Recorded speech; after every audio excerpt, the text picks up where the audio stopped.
So, in the previous class, we were discussing about the different tasks by the operating system, hardware peripheral management तक हमने discuss किया था.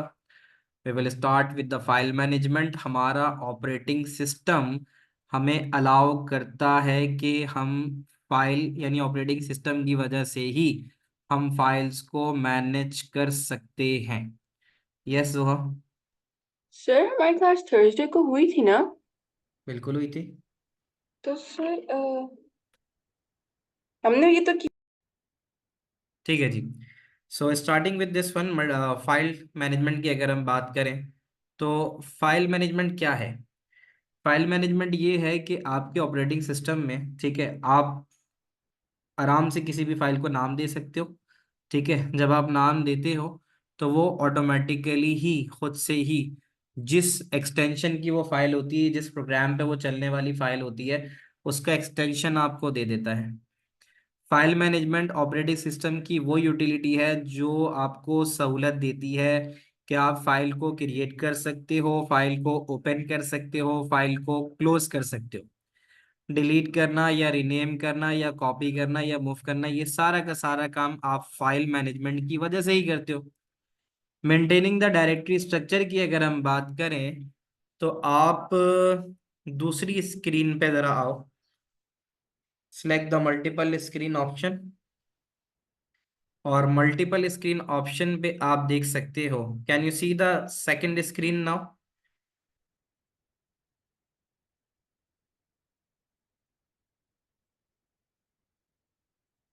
Can you see the second screen now? तो इस second yes screen sir. पे अगर आप देखो कि फाइल मैनेजमेंट की वजह से on the left hand side आप देख सकते हो कि अगर ये डी है, ठीक है, मैंने डी की बात की.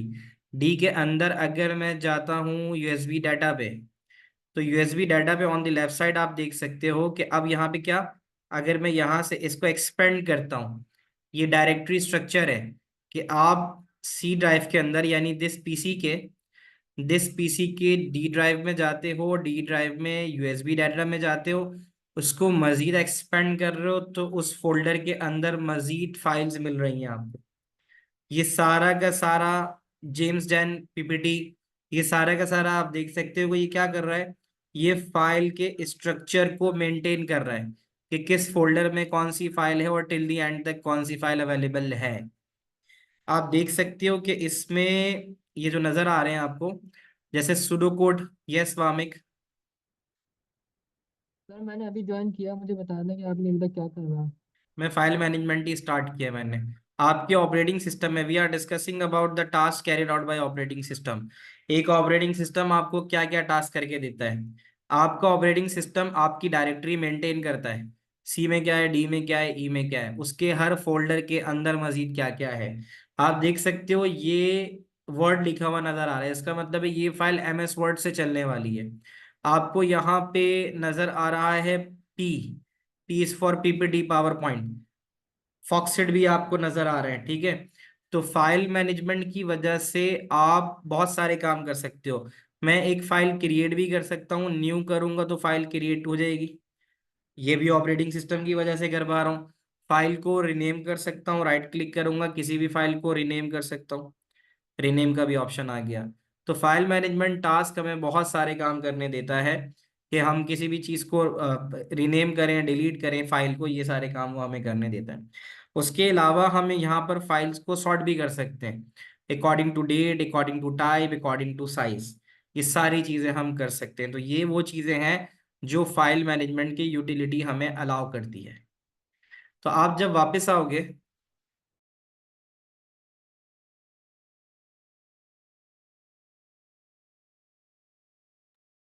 सो यहाँ पे आप देख सकते हो कि ये पॉइंट्स आपने याद रखने हैं. Number one, file naming conventions, file को नाम देना, फाइल को एक्सटेंशन देना, किसी भी पर्टिकुलर फाइल के साथ स्पेसिफिक टास्क परफॉर्म करना, ओपन क्लोज डिलीट ये सब करना.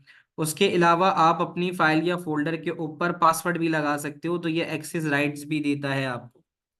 तो ये सारे के सारे काम जो हैं वो फाइल मैनेजमेंट काम कर रहा होता है. फिर एक अभी मैंने आपको पढ़ाया था मेंटेनिंग द डायरेक्टरी स्ट्रक्चर, कि डायरेक्टरी स्ट्रक्चर का मतलब ये है कि जो फोल्डर है उस फोल्डर के अंदर कितने फोल्डर हैं, उसमें कितनी फाइल्स हैं, किस किस एक्सटेंशन की है, ये सारा का सारा फाइल मैनेजमेंट करता है। आपको ना दो दो तीन तीन सारे याद होने चाहिए ये। मल्टीटास्किंग ऑपरेटिंग सिस्टम की एक यूटिलिटी है। अब मल्टीटास्किंग में आप देख सकते हो कि मैं दोबारा से अगर अपनी स्क्रीन शेयर करूं, आप लोग दोबारा से स्क्रीन नेक्स्ट स्क्रीन के ऊपर आओ, स्क्रीन वन पे आओ। तो अब आप स्क्रीन वन पे देख सकते हो कि मैंने एक वक्त में अभी करंटली कितनी सारी एप्लीकेशंस खोली हुई हैं। ये बैटरी इंफॉर्मेशन व्यू है, बैटरी की इंफॉर्मेशन दे रहा है। ये मेरा एज, माइक्रोसॉफ्ट एज खुला हुआ है। ये मेरा क्रोम खुला हुआ है। ये जूम चल रहा है। ये पीडीएफ रीडर है। तो ये सारी चीजें वो हैं जो क्या कर रही हैं, मल्टीटास्किंग कर रही हैं। तो मल्टीटास्किंग की अगर हम बात करें तो मल्टीटास्किंग क्या करता है, एक वक्त में जैसे मैं ऑल्टर कंट्रोल डिलीट दबाता हूं, तो ऑल्टर कंट्रोल डिलीट दबा के आप देख सकते हो कि मेरे पास एक वक्त में कितने सारे प्रोग्राम्स खुले हुए हैं। तो आप देख सकते हो कि ये डिफरेंट टास्क हैं। जूम खुला हुआ है, क्रोम खुला हुआ है, फ्री डाउनलोड मैनेजर है, गूगल क्रोम है, विंडोज एक्सप्लोरर है। इस सारे के सारे मल्टीपल प्रोग्राम्स जो हैं वो मेरे लैपटॉप पे अभी चल रहे हैं। तो एक तो ये चीज़ आ गई। तो अब इसको देखते हैं कि मल्टीटास्किंग क्या क्या चीज़ें देता है हमें। तो मल्टीटास्किंग में कहता है कि multitasking allow a computer to carry out more than one task. एक से ज़्यादा टास्क आप मल्टीटास्किंग की वजह से परफॉर्म कर सकते हो। तो मल्टीटास्किंग में कहता है कि the process can be interrupted while it is running. तो मल्टीटास्किंग है ही इस वजह से कि मल्टीटास्किंग के अंदर अगर कोई नया काम, कोई नई रिक्वेस्ट आती है तो वो फौरन से जो पुराना काम चल रहा होता है उसको रोक देती है। तो कह रहा है the processor can be interrupted while it is running. ये मल्टीटास्किंग का एक काम ये होता है। ठीक है। मल्टीटास्क में resources are allocated to a process for specific time limit. हर प्रोसेस को एक स्पेसिफिक टाइम लिमिट मिलती है। फॉर एग्जांपल, मल्टीटास्किंग में आपने डाउनलोड पे कुछ लगाया, तो आप देखते हो कि लिखा हुआ आ रहा होता है कि download can be done in 2 minutes, 3 minutes, इस तरह से करके। तो उसको इंटरनेट की रिसोर्स मिल जाती है, वो इंटरनेट की रिसोर्स को लेके आपका डाटा डाउनलोड करना शुरू कर देता है। The process is given a priority so that it can have resources. तो प्रोसेस को प्रायोरिटी भी मिल जाती है। ठीक है। तो वो प्रायोरिटी भी जो है वो आपको वहां से किसी भी आप प्रोसेस को दे सकते हो। प्रायोरिटी से मुराद ये है कि अगर आपका एंटीवायरस अपडेट होना है, एंटीवायरस को अपडेट होना है, तो एंटीवायरस अपडेट हो रहा है तो उसको प्रायोरिटी मिल रही है। तो ये सारी चीजें होती हैं इसके अंदर। तो मल्टीटास्किंग के अंदर एक और अच्छी चीज थी कि मल्टीटास्किंग की वजह से ही आप वर्चुअल मेमोरी, जो आपने चैप्टर 3 में पढ़ा था, वर्चुअल मेमोरी क्या करता है, वर्चुअल मेमोरी ये करता है कि जो भी आपकी रैम से डाटा फिल्ड हो रहा होता है, यानी आपकी रैम अगर फिजिकल मेमोरी पूरी की पूरी भरने लगती है तो वो कुछ हिस्सा हार्ड डिस्क से ले लेता है। तो ये भी तो मल्टीटास्किंग हुई ना, कि जिसमें वो रैम के अंदर डाटा डाल भी रहा है, फिर उस पुराने डाटा को निकाल के हार्ड डिस्क में भी डाल रहा है। तो this is also called multitasking. Management of user account की बात करें तो आप अपने लैपटॉप में एक से ज़्यादा अकाउंट बना सकते हो। वो इसलिए बनाते हो कि अगर आप का छोटा भाई सिस्टम पीसी यूज़ कर रहा है, आपको लगता है वो गेम्स वगैरह खेल के सिस्टम को स्लो डाउन कर देता है, या उसके खेलने की वजह से सिस्टम में वायरसेस वगैरह आ जाते हैं। ठीक है। तो आप क्या करोगे, आप उसको एक गेस्ट अकाउंट बना दोगे। ठीक है। आप उसके बन जाओगे एडमिनिस्ट्रेटर। तो वहाँ कहता भी है कि यानी कुछ जगहों पे जहाँ पे एक से ज़्यादा लोग कंप्यूटर का इस्तेमाल करते हैं, तो उसमें बेहतर ये होता है कि आप उसी लैपटॉप या कंप्यूटर में अकाउंट्स बना दो। एक को आप बना दो एडमिनिस्ट्रेटर। एडमिनिस्ट्रेटर का मकसद ये होगा कि वो ये देखेगा कि जो जितने भी यूज़र अकाउंट्स हैं वो क्या क्या, यानी उनकी सारी एक्टिविटीज़।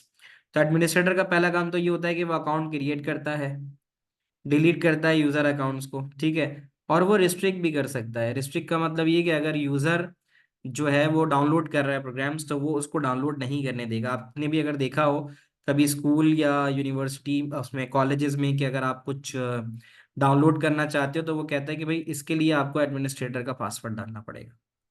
तो एक्सेस लेवल की बात यही होती है कि एक्सेस लेवल में अगर एक लैब है किसी बड़े इदारे के अंदर, तो उसके अंदर सबको सेम एक्सेस नहीं मिलता। ठीक है। तो इस तरह से आपके पास ये मैनेजमेंट ऑफ यूजर अकाउंट होता है। यानी ऑपरेटिंग सिस्टम ही आपको ये फैसिलिटी देता है कि आप एक ही पीसी में मल्टीपल अकाउंट्स बना के चला सको। Is that clear to everyone? Yes, sir. ठीक है। अब ये रनिंग ऑफ एप्लीकेशन जो है, तो कहीं सवाल आया नहीं है, बट ये डेफिनेटली कहीं ना कहीं अ, आ सकता है 3 से 4 मार्क्स का। इसके बारे में कोई बताना चाहेगा, रनिंग ऑफ एप्लीकेशन के बारे में किसी को कुछ पता हो?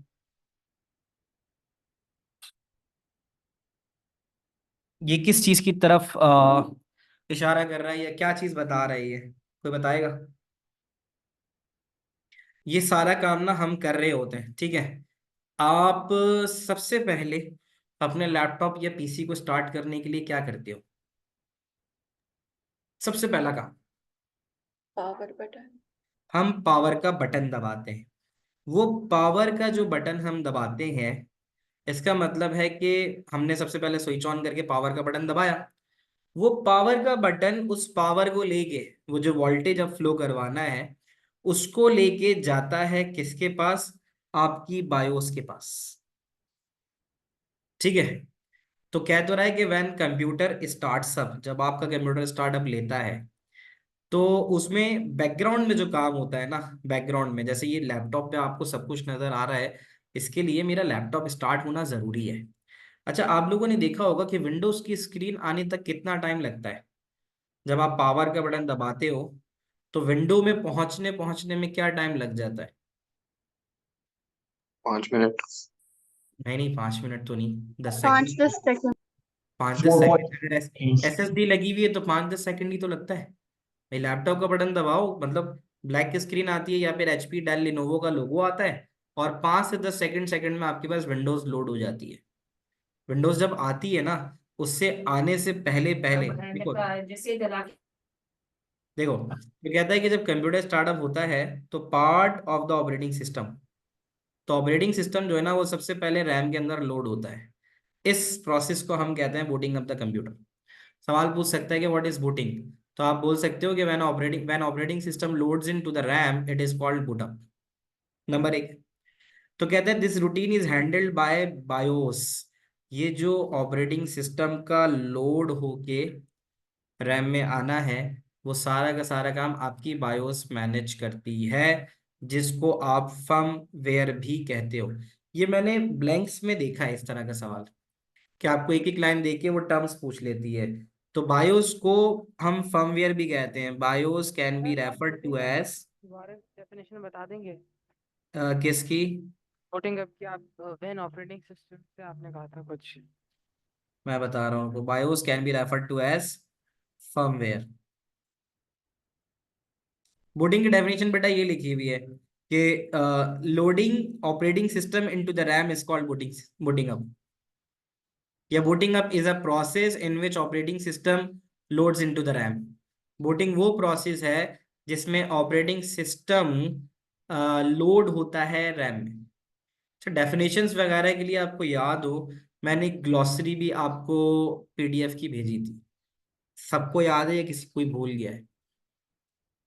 एक ग्लॉसरी मैंने आपको भेजी थी, तो आपको वहां से भी अगर याद हो तो वो सारी डेफिनेशंस मिल जाएंगी, ठीक है। सर आप दोबारा भेज देंगे क्योंकि आई वाज न्यू एडमिशन तो। मैं दोबारा भेज दूंगा, ठीक है। तो एक तो ये चीज आ गई। तो ये पहला प्रोसेस ये था कि पहले प्रोसेस में बूटिंग हुई, और बूटिंग हो कहाँ से रही है? बूटिंग हो रही है बायोस से, बेसिक इनपुट आउटपुट। बायोस को हम कहते क्या है? बायोस को हम कहते हैं फर्मवेयर, ठीक है। ये वाली बात आ गई। तो वो कहता है फर्मवेयर कहते हैं। तो कहता है कि इसका काम क्या होता है, बायोस का काम क्या होता है? बायोस क्या है? BIOS is a program that provide low level control of devices. जो लो लेवल पे रह के डिवाइस को कंट्रोल करती है वो बायोस है। बायोस किसी ने देखी है कैसी होती है? पर वहां से हम लोग अपने ऑपरेटिंग सिस्टम को बूट अप कर सकते हैं, चेंजेस कर सकते हैं। मुझे क्यों ऐसा और याद हो रहा है कि ये चीज मैंने बताई भी, क्योंकि मैंने खोला है, तो इसका मतलब ये हमने लास्ट क्लास में डिस्कस किया है। आप ही को पढ़ा रहा था मैं ये। तो ये खुला हुआ है, इसका मतलब ये हमने पिछली क्लास में भी डिस्कस किया है। तो ये मैं कुछ बता रहा था, चलो देख लेते हैं इसको। ये अगर आप F2 F7 F8 का बटन दबाओगे ना अपने लैपटॉप में, तो आप इस तरह की स्क्रीन पे चले जाओगे। ऐसी स्क्रीन आपको मिलेगी। तो ये बायोस कहलाती है, ठीक है। BIOS utility. तो बायोस यूटिलिटी में ये होता है कि बायोस एक इस तरह से दिखती है। जब आप कोई भी यहाँ पे ऐसे देखो, अगर ये आपकी बायोस है। ये कंप्यूटर की सेटिंग्स जो होती है ना, मेन सेटिंग्स या सिस्टम फाइल्स, ये मेन सेटिंग्स को स्टोर करता है बेसिकली। बायोस का काम ये होता है। तो ये बायोस इस तरह से, आप जब भी F7 F8 F2 दबाओगे अलग अलग सिस्टम्स में, तो आपको ये बायोस की सेटिंग मिल जाएगी।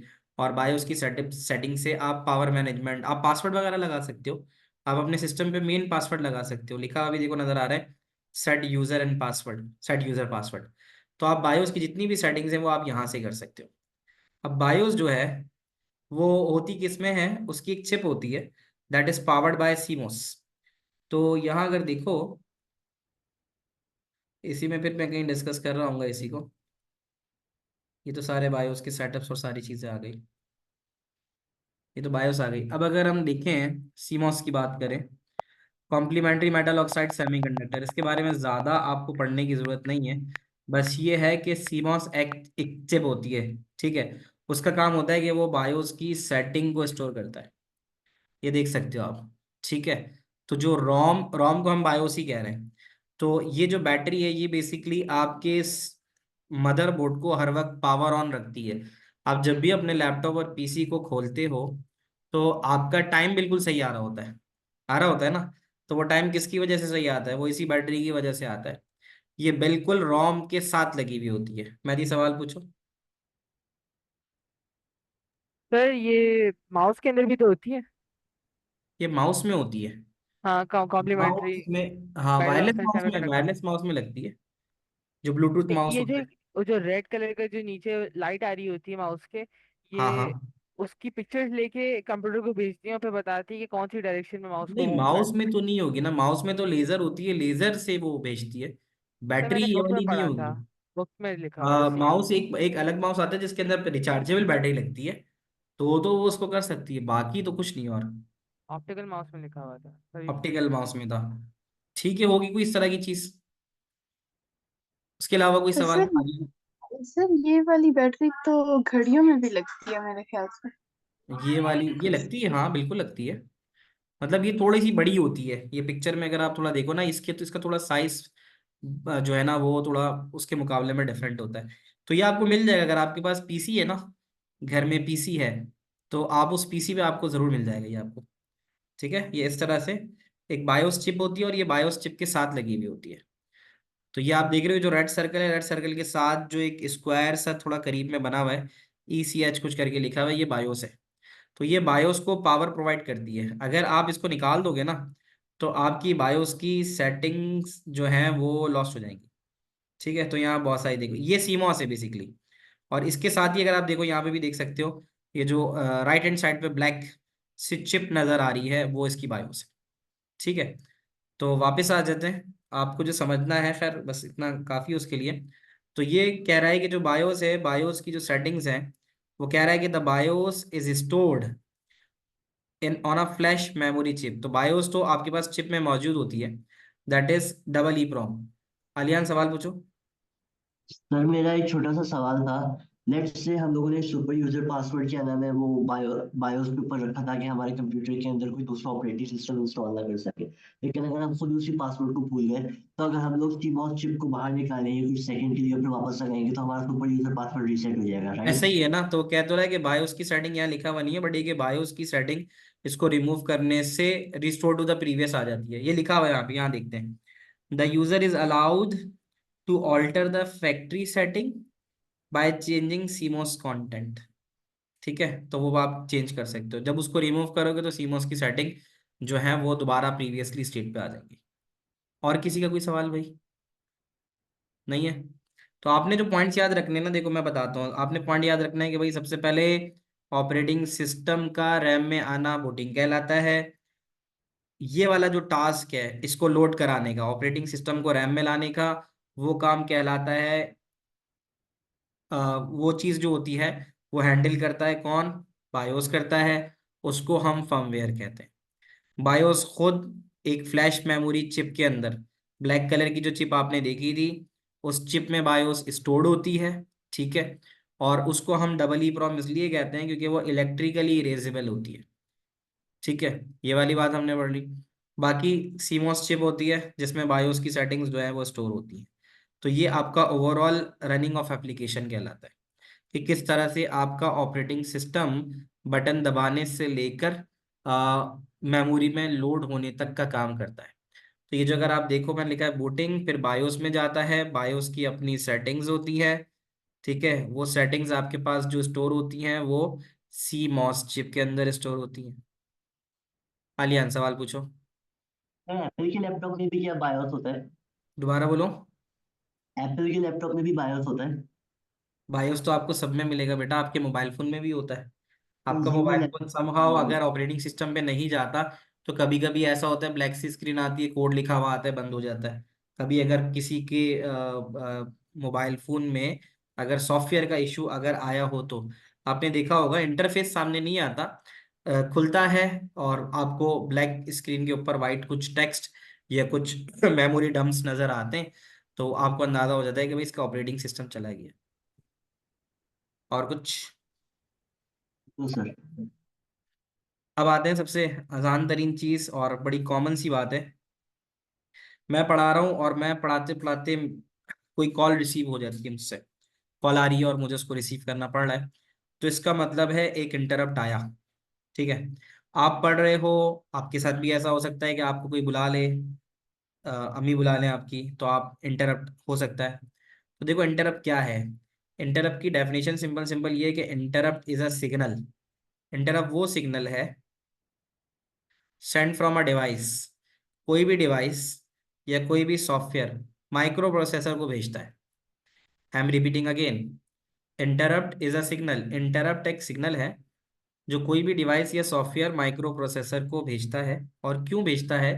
ताकि माइक्रो प्रोसेसर टेम्परेरली स्टॉप हो जाए।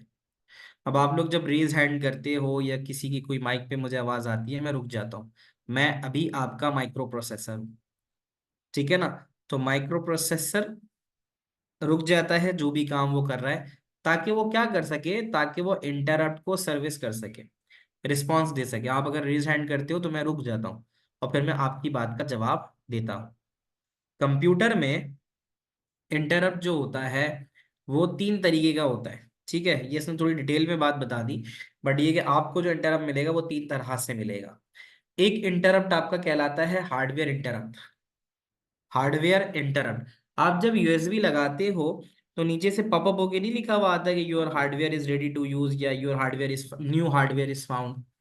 आप प्रिंटर पे प्रिंट भेजते हो और प्रिंटर में पेज खत्म हो जाते हैं, तो आपके पास ऑप्शन आ रहा होता है कि printer is out of paper, या प्रिंट भेजते भेजते प्रिंटर में ही पेपर अटक गया तो आपको ऑप्शन मिलता है पेपर जैम इन प्रिंटर।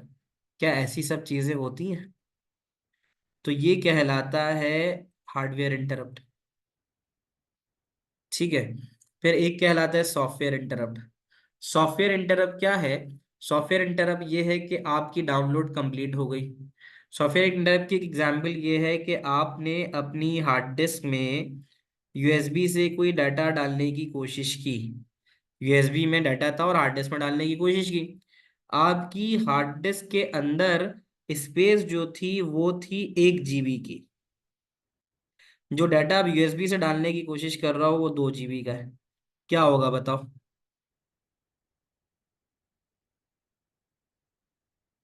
बताओ क्या होगा? कौन बताएगा? मेरी आवाज पहुंच रही है बच्चों आप लोगों तक? सर एक इंटरप्ट आ जाएगा कि नॉट इनफ स्पेस। बिल्कुल, आपके सामने स्क्रीन के ऊपर एक मैसेज, एक पॉपअप विंडो आ जाएगी कि there is not enough space on the disk. तो ये सॉफ्टवेयर इंटरप्ट कहलाया। आपने कुछ डाउनलोड पे लगाया हुआ है, ठीक है, आपने डाउनलोड पे लगाया हुआ है, अगर वो कंप्लीट होगा तब भी मैसेज आएगा कि भाई डाउनलोड कंप्लीट हो गई है। अगर बीच में इंटरप्ट आ गया यानी इंटरनेट चलना बंद हो गया तो लिखा हुआ आ जाएगा योर डाउनलोड इज इंटरप्टेड या your download has not been completed. क्या ये बात आप लोग ठीक से समझ पा रहे हो बच्चों? Yes, sir. Yes sir. अच्छा जी, ये वाली बात हो गई। अब हम आते हैं इसका जो तीसरी टाइप होती है ना, बुक में वैसे ना दो ही है, तीसरी एक होती है जिसको ये यूजर इंटरेक्शन कह रहा है, तो हम इसको यूजर जनरेटेड भी कह सकते हैं। तो तीन ही याद रखना, यूजर जेनरेटेड, यूजर जनरेटेड का मतलब ये है कि आप ऑल्टर कंट्रोल डिलीट का बटन दबा दो। तो ऑल्टर कंट्रोल डिलीट का बटन दबाने से क्या होता है, आपके सामने टास्क मैनेजर आ जाता है। तो ये वाला जो इंटरप्ट है वो आपकी तरफ से जनरेट किया गया है, कंप्यूटर में कोई मसला नहीं है। आप अगर कोई टास्क बंद करना चाहते हो, खोलना चाहते हो या देखना चाहते हो कि मेमोरी कितनी फिल्ड है, तो फिर आप ऑल्टर कंट्रोल डिलीट दबा सकते हो। या अगर आप अपना प्रोग्राम चला रहे हो, प्रोग्राम चलाते चलाते प्रोग्राम किसी लूप में फंस गया या प्रोग्राम रुक नहीं रहा, तो फिर आप ब्रेक का बटन दबाते हो जिससे आपका प्रोग्राम रुक सकता है। आलियान सवाल पूछो। सर टास्क मैनेजर के लिए कंट्रोल शिफ्ट एस्केप नहीं होता? ऑल्टर कंट्रोल डिलीट है, दबा के देखो, ऑल्टर कंट्रोल डिलीट। सर मेरे ख्याल में कंट्रोल शिफ्ट एस्केप ही है, वही चलता है जो कंट्रोल और डिलीट है। उससे एक और स्क्रीन आती है जिससे फिर हम लोग टास्क मैनेजर ओपन कर सकते हैं। उसके अलावा लॉक स्क्रीन में भी जा सकते हैं और बाकी ऑप्शंस भी मिलते हैं, आप लेकिन लोग direct control shift screen escape two पे होता आओ, है। आप लोग स्क्रीन पे आओ, सेकंड स्क्रीन पे, स्क्रीन वन पे। आपको पीडीएफ नजर आ रही है? यस ठीक है, सर। मैंने मैंने अपने पास से ऑल्टर कंट्रोल डिलीट दबाया। तो जैसे ही ऑल्टर कंट्रोल डिलीट दबाया तो ये टास्क मैनेजर खुल गया। अगर आप लैपटॉप पे तो आप लोग भी ये काम करके देख सकते हो। तो सर आप इसके बजाय आप सिर्फ कंट्रोल शिफ्ट एस्केप करेंगे तो वो डायरेक्टली आ जाएगा। कंट्रोल शिफ्ट और एस्केप, जी। इसको अगर हम बंद करते हैं, कंट्रोल शिफ्ट और एस्केप, जी। ये डायरेक्ट खोल रहा है इसको। मतलब यहाँ पे जो समझने की चीज है वो ये है कि हम इंटरप्ट जनरेट कर रहे हैं खुद से। समटाइम ऐसा होता है कि प्रोग्राम आप बना के चलाते हो ना, वो प्रोग्राम्स भी ना आपकी लॉजिक की वजह से किसी कंटिन्यूअस लूप में चले जाते हैं। तो फिर उनको रोकने के लिए भी ना फिर हमें ये काम करना होता है। क्या ये बात समझ में आती है आप लोगों को? इंटरप्ट की बात है, तो इंटरप्ट आप ये याद रखना कि इंटरप्ट हमने जो पढ़े हैं वो तीन तरह के होते हैं, हार्डवेयर इंटरप्ट, सॉफ्टवेयर इंटरप्ट और यूजर जनरेटेड इंटरप्ट। और जो डेफिनेशन बताइए, कोई रिपीट करेगा? क्या डेफिनेशन बताई थी मैंने अभी इंटरप्ट की? Interrupt is a signal sent from a device or from a software to the microprocessor that will cause it to stop temporarily. Very nice. ठीक है, तो ये आपका जो है वो इंटरप्ट आ गया। आगे देखते हैं, आगे उसके अलावा क्या चीज़ है। तो यहाँ उसकी एग्जाम्पल्स तो दे रहा ही है, बट इतनी ज़्यादा डीप में डिटेल में जाने की जरूरत नहीं है। इंटरप्ट के बारे में इतना ही पूछता है जितना हमें पता होना चाहिए। दो तीन चीज़ें हैं, जैसे ISR बता रहा है यहाँ पे, उसको देख लेते हैं। बाकी तो काफ़ी सारी चीज़ें, ये इंटरप्ट था। तो सेकंड स्क्रीन पे ही रहो अभी। तो देखो ये वाली डेफिनेशन वाली बात तो हो गई हमारी, ठीक है। इंटरप्ट टाइमिंग सिग्नल से भी आ सकता है, बता रहे हैं यहाँ पे। इंटरप्ट किसी हार्डवेयर फॉल्ट की वजह से आ सकता है, ये बता चुका हूँ मैं आपको, ठीक है। जैसे प्रिंटर, पेपर में जैम हो गया आपका, हार्ड डिस्क, प्रिंटर जो है उसको ज़्यादा डाटा चाहिए या प्रिंटर को पेज चाहिए, उस केस में भी आपका इंटरप्ट आता है। ऑल्टर कंट्रोल ब्रेक दबाते हो तो उससे भी आपके पास इंटरप्ट आ सकता है। बाकी उसने काफ़ी सारी स्टोरीज दी हुई हैं, उसकी इतनी ज़रूरत तो नहीं है। हाँ, इसमें जो चीज़ है एक और दूसरी, वो है बफर। सो बफर की अगर हम बात करें, ठीक है, तो what do you think buffer क्या हो सकता है? What will be the buffer? Sir कोई वीडियो प्ले करते हैं तो वो जब घूमना शुरू हो जाती है तो उससे होता है ये बफर आउट हो जाता है। तो बफरी जब हम्म, बढ़ जाती है तो आपकी वीडियो आराम से चल जाती है। ठीक है, गिव मी अ मोमेंट, अजान हो जाए फिर मैं बात करता हूँ, ठीक है। 1 मिनट रुक जाओ, फिर स्टार्ट लेते हैं।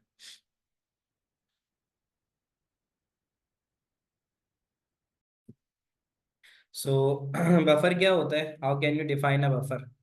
एक बफर को कैसे डिफाइन कर सकते हैं? आप लोग स्क्रीन चेंज कर लो and then come to the buffer part. तो स्क्रीन चेंज कर लो।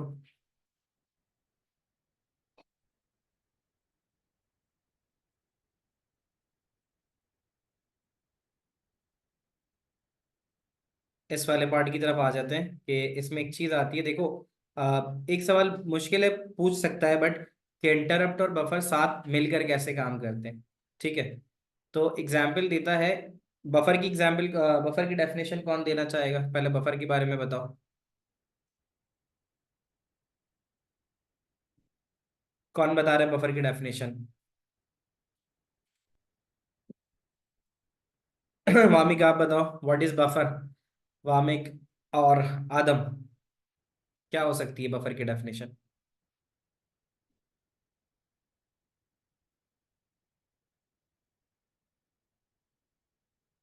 जी। So buffer is like a type of memory area that stores data temporarily. ठीक है, देखो यहाँ लिखा हुआ भी कि buffer is a temporary storage area that stores the data temporarily. Buffer वो स्टोरेज एरिया है जो डाटा को टेम्पररली स्टोर करता है। छोटी सी बात है, आप यूट्यूब पे वीडियो प्ले करते हो और वीडियो प्ले करने के बाद आप देखते हो उसके पीछे ना एक ग्रे बार चल रहा है। ठीक है, वो ग्रे बार इंडिकेशन ये होता है कि जो डाटा है वो आपके सिस्टम में आ गया है। तो बफर इस तरह से काम करता है कि वो डाटा जब आपके सिस्टम में आ रहा होता है, डायरेक्टली प्ले नहीं होता। लाइक पहले डाटा जब भी इंटरनेट से आता है तो वो प्लेयर को प्ले करना होता है, मीडिया प्लेयर को। तो मीडिया प्लेयर डायरेक्टली इंटरनेट से आने वाले डाटा को प्ले नहीं करता, रादर देन वो अपने बफर में रखता है और बफर में रखने के बाद फिर उस बफर से प्ले करता है ताकि स्पीड मिसमैच को खत्म करे। स्पीड मिसमैच का मतलब ये है कि इंटरनेट ज़ाहिर वेरी करती है, इंटरनेट की स्पीड वेरी करती है और मीडिया प्लेयर जो उसको प्ले करेगा, अगर उसको डाटा प्रॉपर नहीं मिलेगा तो बफर के बारे में बेटा मैं ये बता रहा हूँ कि buffer is a temporary memory storage area that stores the data temporarily. जैसे प्रिंटर की बात करते हैं, अगर मैं प्रिंटर पे 10 पेजेस भेज के कंप्यूटर बंद कर दूं, कि आपको क्या लगता है प्रिंट निकलेगा?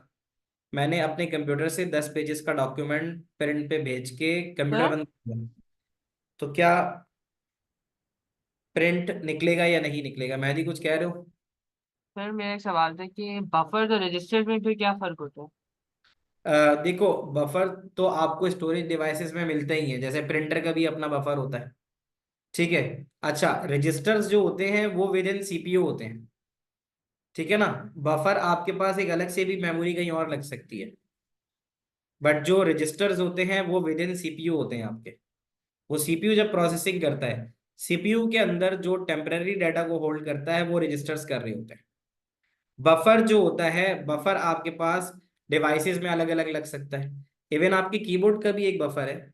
आप अगर तेजी से कीबोर्ड पे टाइप करते हो तो आप क्या ये एक्सपीरियंस करते हो कि आपने तेजी से लिखा और स्क्रीन के ऊपर थोड़ी सी डिले के साथ आया? क्या आपने कभी ऐसा एक्सपीरियंस किया? तो इसका मतलब है वो डाटा जो है वो थ्रू वायर्स जो आप टाइप कर रहे हो, बहुत सारे कीबोर्ड के नीचे उसके वायर्स होते हैं, ठीक है, वो डाटा को भेज रहे होते हैं।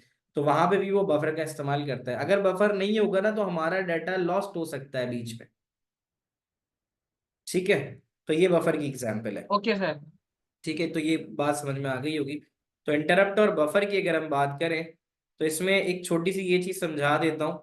चांसेस तो कम है मुश्किल है आने के, बट समझ लो। वो कहता है कि देखो, जब भी कोई इंटरप्ट होता है ना तो उसको सर्विस करना पड़ता है। सर्विस का मतलब रिस्पॉन्स देना होता है। तो मेरे, अगर मैं आपको पढ़ा रहा हूँ, अचानक मुझसे कोई आगे कोई बात करना चाहेगा, तो मैं जो कुछ आपको पढ़ा रहा हूँ ना वो मैं अपने पास कहीं ना कहीं स्टोर कर लूंगा। मेरे, ये अल्लाह ताला ने एक निज़ाम रखा है कि ऑटोमेटिकली मेरे पास जहन में वो चला जाएगा, स्टोर हो जाएगा। The status of the current task being first needs to be save. तो जो काम हो रहा था ना पहले, उसका स्टेटस आपने सेव करना है। The content of program counter and registers are and other registers are save. सारा डाटा जो कुछ पिछला चल रहा था वो एक जगह पे सेव कर दिया जाएगा। Then the interrupt service routine is executed. Interrupt service routine वो प्रोग्राम है जो इंटरप्ट को सर्विस करने के लिए इस्तेमाल होता है। यहाँ सर्विस से मुराद है कि इंटरप्ट को रिस्पॉन्ड करता है, इंटरप्ट को जो आता है उसको प्रोसेस करता है। फिर एक दफा जब इंटरप्ट फुली सर्विस हो गया, यानी आपने जो भी इंटरप्ट आया था उसका जवाब दे दिया, the status of the interrupted task is reinstated and the process continuous. ये बिल्कुल सादी सी एग्जांपल है कि तुमने प्रिंटर पे प्रिंट भेजा, प्रिंट भेजते हुए प्रिंटर में पेज जैम हो गया, आपके पास एक मैसेज आया। ठीक है, अब देखो वो एक एग्जांपल जरूर पूछता है कि बफर और इंटरप्ट साथ कैसे काम करते हैं। तो वो यही बता रहा है कि अगर आपने प्रिंट भेजा तो प्रिंट चला गया प्रिंटर के बफर में। ठीक है, अब प्रिंटर का बफर उसको प्रिंटर की स्पीड के हिसाब से प्रिंटर बफर से डाटा लेते जाएगा और पेज को प्रिंट करते जाएगा। लेकिन प्रिंट करते करते पेज अटक गया, आपके सामने एक इंटरप्ट आ जाएगा कि भाई प्रिंटर में पेपर जैम है। फिर आप उस प्रिंटर से पेपर जो जैम हुआ होगा उसको लिड विड खोल के निकाल लोगे। जब आप निकाल लोगे तो फिर जहां पे इंटरप्ट आया था, जहां पे वो पेपर प्रिंट होना रुका था, उसके बाद से फिर आपका प्रिंट होना शुरू हो जाएगा। तो ये बफर और इंटरप्ट की एक एग्जाम्पल ऐसे आ सकती है। एक और देता हूं कि बफर और इंटरप्ट साथ कहाँ काम करते हैं। कि आपने यूट्यूब पे वीडियो प्ले की, ठीक है, यूट्यूब पे वीडियो प्ले करते करते आपका इंटरनेट इंटरनेट स्लो हो गया या इंटरनेट का डिस्कनेक्शन हो गया, तो सामने अचानक मैसेज आता है कि योर इंटरनेट डिसरप्टेड, ऐसा कुछ ऑप्शन आता होगा। तो वो क्या है, वो इंटरप्ट है। कि बफर के हिसाब से तो डाटा आपकी वीडियो को प्ले करने के लिए पूरा आना चाहिए था। वो जो ग्रे बार आप देखते हो ना, वो ग्रे बार बेसिकली आपका पीछे बफर में डाटा जा रहा होता है। जब वो भर जाता है, ग्रे बार भर गया आपका, तो फिर भले ही आपका इंटरनेट ना भी हो, आपकी जो वीडियो है वो बफर से प्ले हो जाएगी। बच्चों यहाँ तक सारी बातें समझ में आती है? Yes, sir. To indicate a pause, हाँ ऐसा भी हो सकता है। ठीक है, अब आते हैं to the next part of it, और वो है types of programming language, translators and IDEs. तो सबसे पहले अगर हम बात करें तो हमारे पास यहाँ आप देख सकते हो ये रिवीजन गाइड है, ठीक है, इसकी जो रिवीजन गाइड है ये उसमें से है ये।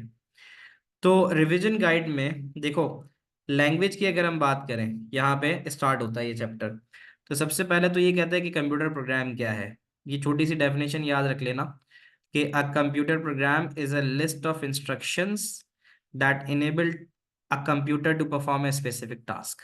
बस इतनी सी डेफिनेशन है कि कंप्यूटर प्रोग्राम जो लिस्ट ऑफ इंस्ट्रक्शंस होती हैं, ठीक है, जो कंप्यूटर से कोई ना कोई टास्क परफॉर्म करा लें। अब जब हम कंप्यूटर से कोई टास्क परफॉर्म कराना चाहते हैं तो हमें उसको इंस्ट्रक्ट सब so buffer holds data while interrupt is send. ऐसा भी हो सकता है कि बफर, क्योंकि बफर और इंटरप्ट साथ ही काम करते हैं, तो ऐसा हो सकता है कि जब इंटरप्ट आता है तो बाकी जो डाटा हो रहा जो चल रहा होता है वो बफर में भी रख दिया जाता है। ठीक है, तो अभी जो मैं बात कर रहा हूँ अबाउट इट प्रोग्रामिंग लैंग्वेज। देखो, language is a way of communication. ठीक है, लैंग्वेज में क्या होता है कि आप कम्युनिकेट करते हो। हम कंप्यूटर से कैसे कम्युनिकेट करते हैं? By writing a programming language. हम प्रोग्रामिंग लैंग्वेज के जरिए करते हैं। प्रोग्रामिंग लैंग्वेज कितनी तरह की होती है? As you can see on screen, programming language कितनी तरह की होती है? हाई इंटरप्ट, लेवल हाँ दोबारा बोलो। High level programming language and low level programming language high basically level programming language and low level programming language. अब हाई लेवल प्रोग्रामिंग लैंग्वेज तो होती है, एक काम ये करो कि आप आ जाओ, अब आपके सामने दूसरी स्क्रीन आ रही होगी, यहीं से देखते हैं। तो जो पहली बात है वो ये है कि भाई हमने ये तो देख लिया कि कंप्यूटर प्रोग्राम तो वो होता है is a list of instructions that enable a computer to perform a specific task. अब बात ये कि जो लिस्ट ऑफ इंस्ट्रक्शंस देंगे ये हमें लिखनी तो पड़ेगी ना। तो ये जो लिस्ट ऑफ इंस्ट्रक्शंस हैं ये दो तरह से दी जाती हैं, या तो हाई लेवल या तो लो लेवल। सवाल ये कि हाई लेवल क्या है? हाई लेवल लैंग्वेज वो लैंग्वेज है that is easier to understand by human है, easier to understand by humans. देखो हमने पाइथन पे काम किया है, आप लोगों को ना समझ में आ जाती है हाई लेवल लैंग्वेज में। उसमें आप इनपुट का लफ्ज़ इस्तेमाल करते हो, उसमें आप प्रिंट का लफ्ज़ इस्तेमाल करते हो, वो इंग्लिश लैंग्वेज है, आपको समझ में आ जाती है। The other language is the low level language. Low का नाम ही इसलिए इस्तेमाल किया गया है कि ये ह्यूमन को इतनी आसानी से समझ में नहीं आती। ये वो लैंग्वेज होती है जो बेसिकली लैंग्वेज ऑफ मशीन है। लो level language is a language of machine, और मशीन की लैंग्वेज होती है जीरोस एंड वंस। तो अब क्या है, जो लो लेवल लैंग्वेज है उस लो लेवल लैंग्वेज में दो टाइप्स होती हैं। ठीक है, एक कहलाती है आपकी असेंबली और एक कहलाती है आपकी मशीन लैंग्वेज। एक असेंबली लैंग्वेज है और एक मशीन लैंग्वेज है, दो याद रखना। अब आप यहाँ देखो कि प्रोग्रामिंग लैंग्वेज जो आपको यहाँ दी गई है हायरार्की में, वो होती हैं दो तरह की। एक जो पेपर में सवाल आता है ना, वो ये अब यहाँ पे समझ में आएगा कि आप क्या आता है कि भाई हाई लेवल के एडवांटेज बताओ, और लो लेवल के एडवांटेजेस या डिसएडवांटेजेस बताओ। तो एडवांटेजेस अगर आप देखो हाई लेवल लैंग्वेज के, तो हाई लेवल लैंग्वेज जो है वो हमेशा इंडिपेंडेंट होती है। ठीक है, इंडिपेंडेंट का मतलब होता है कि वो किसी आर्किटेक्चर पे नहीं होती, independent of the type of computer being used. ठीक है, जैसे मशीन लैंग्वेज के अंदर तो वो मशीन डिपेंडेंट होती है कि किस मशीन पे लिखी जा रही है, किस मशीन के लिए बनाई जा रही है। तो ये हो गया लो लेवल लैंग्वेज। उसकी एग्जांपल मैं तुम्हें देता हूँ कि ये हमने बात की थी इसकी, डिवाइस ड्राइवर की। तो डिवाइस ड्राइवर अगर आप पाइथन डिवाइस ड्राइवर कह लो, या आपने देखा होगा कि अगर आप पाइथन डाउनलोड करते हो तो लिखा हुआ आता है कि आपने पाइथन जो डाउनलोड करनी है वो मैक के लिए करनी है या पाइथन आपने विंडोज़ के लिए करनी है। आपने कभी एक्सपीरियंस किया ही होगा कि अगर आप सॉफ्टवेयर डाउनलोड करने जाते हो तो लिखा हुआ आता है फॉर मैक फॉर विंडोज़, ऐसा होता है। समटाइम्स कोई ऐसे भी सॉफ्टवेयर हैं जो मैक पे अलग चलते हैं, एंड्रॉयड पे अलग चलते हैं, और विंडोज़ पे अलग चलते हैं। ठीक है, तो इसमें ये कहता है कि इसका एडवांटेज हाई लेवल लैंग्वेज का, ये इंडिपेंडेंट होती है। ठीक है, ये आराम से कहीं भी चल जाती है। मैं अगर अपने एचपी के लैपटॉप पे बैठ के हाई लेवल लैंग्वेज लिखूंगा तो आप अपने डेल के लैपटॉप पे बैठ के उसको चला सकते हो। अगर मैं आपको एक कोड लिख के भेजता हूँ हाई लेवल का, वो आप किसी भी मशीन पे चला सकते हो। पहला पॉइंट, तो इसके तीन तीन पॉइंट आपको याद होने चाहिए। पहला पॉइंट आपसे ये कहता है कि ये है इंडिपेंडेंट। दूसरा पॉइंट आपसे ये कहता है कि ये easier to read, write and understand है। आप हाई लेवल लैंग्वेज को बआसानी लिख भी लेते हो, समझ भी लेते हो, सही है, और पढ़ भी लेते हो। क्विकर टू राइट, हम हाई लेवल प्रोग्रामिंग लैंग्वेज में प्रोग्राम तेज़ी से बना सकते हैं। Easier to maintain program in use, अगर हमने एक बार प्रोग्राम बना लिया तो वो सेव हो जाता है, हम उसको कहीं पे भी इस्तेमाल कर सकते हैं। And they are easier and quicker to debug. 5 points हैं, 5 में से कमोवेश 3 जरूर याद कर लेना। नुकसान क्या होता है कि हमें इसकी ट्रांसलेशन की ज़रूरत पड़ती है। तो पहला पॉइंट ये कहता है कि program can be larger, high level language के प्रोग्राम बड़े हो सकते हैं। Can take longer time to execute, ज़ाहिर है जब बड़े बड़े प्रोग्राम्स बनाओगे तो चलाने में भी टाइम लगेगा। और फिर program may not be able to make use of special hardware, तो क्योंकि वो तो असेंबली लैंग्वेज या मशीन लैंग्वेज होती है जो क्या करती है कि स्पेशल हार्डवेयर का इस्तेमाल करती है। हाई लेवल लैंग्वेज को इसकी ज़रूरत नहीं पड़ती क्योंकि ये मशीन की लैंग्वेज से बहुत दूर होता है। लो लेवल लैंग्वेज जो मशीन या कंप्यूटर की लैंग्वेज है, ये हमेशा can make use of special hardware. Low level language हमेशा स्पेशल हार्डवेयर के लिए लिखी जाती है। ठीक है, जैसे आप प्रिंटर का ड्राइवर बना रहे हो तो वो उसके लिए फिर आपको असेंबली या लो लेवल लैंग्वेज लिखनी पड़ेगी। Can make use of special machine dependent instructions, इसकी जो भी इंस्ट्रक्शंस होती हैं, ठीक है, वो हमेशा मशीन डिपेंडेंट होती हैं कि किस मशीन पर काम हो रहा है उस मशीन के हिसाब से ही कोड आप लिखोगे। हाँ, एक फायदा ये होता है कि ये ज्यादा स्पेस नहीं लेती, क्योंकि 01 ज्यादा स्पेस वैसे भी नहीं लेता। 01 में जो आप लिख रहे होते हो वो बहुत ज्यादा स्पेस नहीं लेता, और जो भी आप कोड बनाते हो तो वो बहुत तेजी से चल जाता है। अमूमन हाई लेवल लैंग्वेज के लिए हम क्या करते हैं, पाइथन में कोड लिखते हैं फिर उसको ट्रांसलेट करते हैं, तो हम इन चीज़ों से बच जाते हैं। तो हमें लो लेवल लैंग्वेज को ट्रांसलेट करने की भी ज़रूरत नहीं पड़ती। नुकसान क्या होता है, क्योंकि ये low level language difficult to understand होते हैं, they are very difficult to understand, इनको समझना थोड़ा मुश्किल होता है क्योंकि इसके लिए हमें मशीन की नॉलेज होनी चाहिए। And it takes longer to write and debug programs, और फिर उनको लिखना, और अगर उनमें गलतियां आ गई तो उसको पकड़ना भी बड़ा मुश्किल और टाइम कंज्यूमिंग टास्क होता है। सवाल आया था, पूछ लो, कौन पूछना चाह रहा है सवाल? वामिक, सवाल है आपका?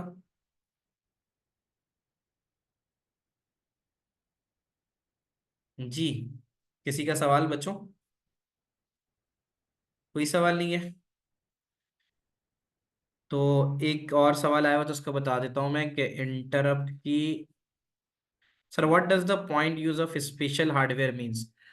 स्पेशल हार्डवेयर का मतलब ये होता है कि जो आपके मशीन में डिफरेंट हार्डवेयर लगे हुए हैं, ठीक है, जैसे लैन कार्ड लगा हुआ है, जो एनआईसी कार्ड आपने पढ़ा था, आपका साउंड कार्ड लगा हुआ है जो साउंड की सर्विस दे रहा है, उस साउंड कार्ड को चलाने के लिए आपको कोई ना कोई इंस्ट्रक्शंस तो चाहिए होंगी ना। तो वो इंस्ट्रक्शंस जो दी जाती हैं वो मशीन में दी जाती हैं। ये है, इसको फ्रंट एंड और बैक एंड कह सकते हैं, अपनी अंडरस्टैंडिंग के लिए कह सकते हो, वरना फ्रंट एंड और बैक एंड एक मुख्तलिफ चीज़ है। कि जैसे अगर आप कोई वेबसाइट देख रहे हो और सामने उसका डिजाइन आपको नजर आ रहा है तो वो फ्रंट एंड कहलाता है। लेकिन बैक एंड के लिए आप अगर राइट क्लिक करके व्यू पेज सोर्स पे जाओ तो फिर आपको पता चलता है कि उसके पीछे क्या प्रोग्रामिंग लिखी गई है। That is also called back and, कि किस तरह से लिंक्स बने हुए हैं, किस तरह से डेटाबेस बनाई गई है और किस तरह से वो चल रही है। ऐसा पूछ रहे हैं इंटरप्ट की एग्जाम्पल क्या है, तो इंटरप्ट की एग्जाम्पल बहुत सारी हो सकती हैं। कि आपके प्रिंटर में पेपर जैम हो गया, इंटरप्ट है। आप कोई डाटा कॉपी कर रहे हो और ऑलरेडी डिवाइस आपकी फिल्ड हुई हुई है डाटा से, और वो आपको फिर मैसेज देगा कि भाई you can not copy the data since the drive is full. ये इंटरप्ट की एग्जाम्पल्स हैं। मेरी सवाल पूछो। सर इंटरप्ट की ये भी एग्जांपल हो सकती है ना कि जैसे एक जगह वही सेम फाइल हुई स्टोरेज हाँ वेरी तो गुड। जब ऑलरेडी एक फाइल एग्जिस्ट। स्टोर है, हाँ, तो आप उसमें जब फाइल कॉपी करते हो तो वो कहता है कि there is another file with the same name. तो ये भी हो सकता है। अच्छा, बफर की एग्जाम्पल बेटा ये हो सकती है कि there is a buffer in a printer. आपका प्रोसेसर बहुत तेजी से प्रोसेसिंग करता है। तो जब आप 10, मुझे एक बात बताओ अस्का, कि आपके पास अगर 50 पेजेस हैं, प्रिंटर को अपने लैपटॉप से वो 50 पेजेस प्रिंटर को भेजने में आपको कितना टाइम लगेगा? 50 पेजेस की पीडीएफ या वर्ड की बुक है, उसको आप प्रिंटर को भेज रहे हो, ठीक है? तो कितना टाइम आपको लगेगा उसको भेजने में? अस्का बताओ। 2 से 3 मिनट, मिनट ज्यादा है, सेकंड लगते हैं। कंट्रोल पी करके प्रिंट तो भेजना होता है। लेकिन जब वो प्रिंटर से पेज निकलेगा तो क्या 2-3 सेकंड में निकल जाएगा? मैंने 20 पेज की एक फाइल भेजी प्रिंटर को, वो 2 सेकंड में चली जाएगी, कंट्रोल पी का बटन दबाऊंगा चली जाएगी। लेकिन जब वो प्रिंटर के पास, यानी प्रिंटर जब उसको निकालेगा तो क्या वो 20 पेजेस 2 सेकंड में निकालेगा? नहीं। इससे एक बात जाहिर हो रही है कि प्रिंटर और जो प्रोसेसर है, तो उन दोनों के दरमियान एक चीज आई है जिसको आप कहते हो स्पीड मिसमैच। तो उस स्पीड मिसमैच को खत्म करने के लिए फिर आप जो है वो इस्तेमाल करते हो बफर। ठीक है? तो उसमें ये होता है कि प्रिंटर अपनी स्पीड के साथ प्रिंट भेज रहा होता है। क्या ये बात आपको समझ में आती है? बोलो। कोई नया सवाल तो नहीं है? ठीक है, तो इसको बेटा यहीं तक रखते हैं। नेक्स्ट क्लास में इसके बाद जो इसके ट्रांसलेटर्स और असेंबली लैंग्वेज की चीज़ें हैं और आईडी वो करेंगे, तो इंशाल्लाह 10 मिनट में ये चैप्टर नेक्स्ट क्लास में ख़त्म हो जाएगा। ठीक है जी, कुछ सवाल हो तो पूछ लेना। Rest are allowed to leave. अल्लाह हाफिज़। अल्लाह हाफिज।